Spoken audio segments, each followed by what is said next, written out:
I don't even have to find it. It's just there. I'm not searching for anything. It's so bad that it's actually hilarious. Yeah. Like, it's so insane that how are you not laughing? You know, it's just like when a dog is so ugly that it's cute again. That is my approach. I don't even have to look. I just have to tell. Hi, my guest today is comedian Robby Hoffman.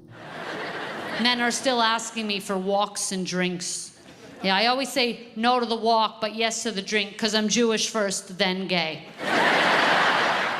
Hi, Robby Hoffman. Hello, how are you? Great, thank you so much for being here. No, thanks for having me. And you are about to embark on your first theater tour, literally your first theater tour it is called, and you've come home to Canada to do this. Like, what does that mean for you, and what was sort of the thought behind coming here to do it? It means almost nothing to me. I really came up doing stand-up in Toronto, so that is special to me. I really think the Canadian audiences are underserved and underappreciated, and along with Canadian talent. But really, I got my chops here. Everybody asked me in the U.S. where I started, this and that. They think because I was born in New York that I must have started there. But really, I got my chops here. So yeah, I love being back in Toronto. I love the Polish food. I love pierogies here. I love having Tim Hortons accessible. I really miss having cheap, addictive, good coffee. Tim Hortons is not claiming to be some Parisian cafe. It's from Quebec, basically. Okay, and it's water with a couple of drips of some type of coffee syrup, and it's excellent. So I've been lucky enough to see you on stage a few times, and I watched your special, I'm Nervous, which Canadians can watch on Crave. Yes. What about this show sort of is different than shows you've done before? How does this compare to your previous stand-up work? It's completely different. Okay. I mean, I'm a comedian who writes a tremendous amount, so if you see me year to year, if you see me every 6 months, you might see some bits that have really exploded. But if you haven't seen me in a year, it'll be totally new. So it is completely different to anything you've seen. The only common denominator is it's Robby Hoffman, who you know you love. I feel like a lot of comedians, they just repeat the same material over and over, like it's like a musician doing their greatest hits. But you are doing fresh and new all the time. What inspires you to keep sort of reinventing and doing new material? I mean, that's a great question. I think I just don't stop thinking. Everything is always new all the time. And I never fall into, you know, I remember when Trump was elected, they said, now comedy's dead, you'll never be able to. It's like, what? It's a whole new boom of comedy. Like, I never look at something changing or happening as killing something. It's always a rebirth. It's always, I have more thoughts. I wish I could turn my thoughts off, but thank God I have such an outlet that I can put them somewhere and actually perform them, and people are curious to them. But I think, you know, not having new material would be, maybe if, you know, I think as long as I'm living, I can't imagine not having new material because I always have new thoughts. I wake up and I'm like, it's another day. Can you believe this? I can't believe anything happens. The world is a very heavy place. That's pretty undeniable. How do you find the humor in that? I don't even have to find it. It's just there. I'm not searching for anything. It's so bad that it's actually hilarious. Yeah. Like, it's so insane that how are you not laughing? You know, it's just like when a dog is so ugly that it's cute again. That is my approach. I don't even have to look.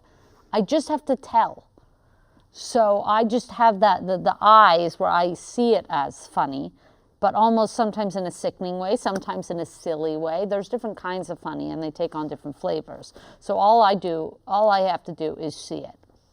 Yeah, I mean, if you're not seeing it as funny, it. I mean, I feel like, right. What are you doing? That's just no, hell. So then, yeah, you don't have an eye. Very rarely meet people without a sense of humor, but they happen to be from Sweden. And don't come at me, Swedes, okay? I'm sure most of you have a wonderful sense of humor. So I honestly, I think it's rare in my travels that I come across somebody without a sense of humor. Some people inhibit it by not feeling they're allowed to, or they have a guilt about it. You know, it's kind of like queerness. Like, everybody has a job. Yeah. But not everybody can, like, go there. Even a guy, you think somebody is good looking. That's okay. You had a gay thought. It's okay. Yeah. So I bring the laugh thought. It's okay. It's okay. You know, October 7th, nobody knows how to talk about. Obviously, it's so scary when the men are on their cycle.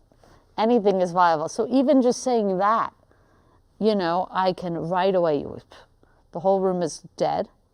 What are you going to say? But then I talk about women, we have our cycle once a month. So we keep our shit regular. Men, they don't have nothing like that. So every 7 years, they got to blow shit up. That's just the way it is. Yeah. So we got to regulate. We got to get them an app where we can track their cycle and just, better prepare ourselves for their mood swings. Well, I hope there aren't too many Swedes in the audience. No, on this. by the No, I'm way, kidding. I know you prove love it. me wrong. Prove me wrong. Come up to me after this and say, I am a proud Swede. And I laughed at your Holocaust jokes. Prove me wrong. I love to be proven wrong. And you brought up earlier about sort of getting your start in Toronto. You wrote for Baroness von Sketch. You wrote for Working Moms. You won a Daytime Emmy for writing for a Canadian children's show, Odd Squad. Yes. How do you look back on those experiences, and how do you sort of like feel being back here so many years later? Odd Squad was my first ever writing job. I started as a writer's assistant, and I was promoted at every step of the way. It's so funny because it coincided almost with like the Me Too movement and kind of this backlash on powerful men and cis white men and that whole thing. And I happened to have worked for 2 cis white men who only promoted me at every turn, encouraged me, gave me episodes, put one of our episodes up for an Emmy. I took it home. So just wonderful. It was like some of my first green lights happened here. I mean, an Emmy for your very first gig, It's writing for crazy. Canadians. It's crazy. That's crazy, yeah. Growing up, were there any comedians that really sort of spoke to you and made you want to take on comedy? I don't have a comedian influence who is a comedian, but I come from a big, poor family. Chris Rock's funny, but nobody's funnier than my brother Shmuley. My influences probably come from the home. My mother is beyond funny. Of course, she has no idea why. She's one of those mothers. But everybody just had to bring it in my house. It's the kind of thing that there's 10 people, 10 kids, we're all funny. And so we kind of had to develop our chops at home. Like if your story wasn't landing, somebody else has something that will. So, I kind of come from a really funny household. So you don't live here anymore, but you are in fact in the city of Toronto right now. What about it are you excited to sort of revisit? Toronto is, I think, the greatest city I've ever lived in. You're living, the apartments, now the housing is terrible, but the transit is excellent. The stand-up scene is unbelievable. I don't know how it is now, but it was when I was there. It's so livable in a way that, New York is a dump, LA's a shithole. What I give it up for Toronto with food is they have so many different kinds of food. They have every ethnic food here. In LA, if I want good Ethiopian food, you gotta go to Little Ethiopia.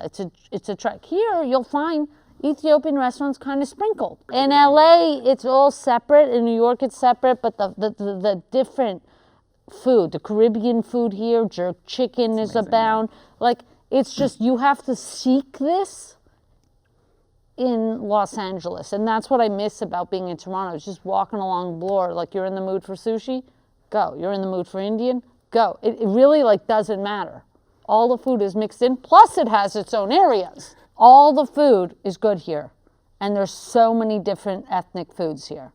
So, and pierogies, that's a special occasion in New York. You can't really get it.